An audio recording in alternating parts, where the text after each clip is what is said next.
Kung gusto mo na siya ay matutulala sa kakaisip sa iyo, ay gawin mo itong ritual na ituturo ko sa inyo ngayon.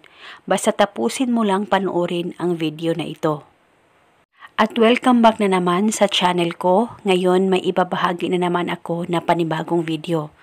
At kung bago lamang napadaan ay huwag niyo pong kalimutang mag-subscribe at pindutin ang notification bell para palagi kayong updated sa mga bago kong videos.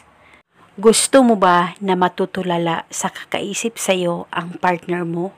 Lalong-lalo na ngayon na nararamdaman mo na nawala na siya ng gana sa iyo at ayaw mo na tuluyang masira o tuluyang magkahiwalay kayong dalawa ng mahal mo.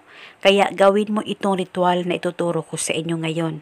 Una, bago ka matulog, umupo ka muna saglit dyan sa higaan mo.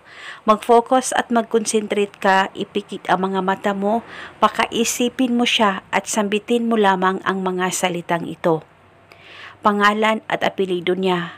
Ikaw ay matutulala sa kakaisip sa akin kahit nasaan ka man naroon ngayon. Sambitin mo lamang ito ng 7 beses. Sambitin mo muna ang pangalan at apelyido niya, tsaka yung hiling. Basta 7 beses mo itong ulit-ulitin.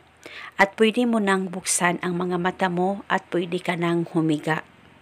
At gawin itong ritual sa kahit na anong araw o oras na gusto mo, basta gawin ito bago ka matulog.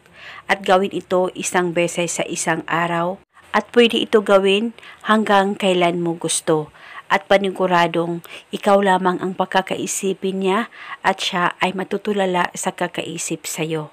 At maging okay at maayos din kayong dalawa ng partner mo.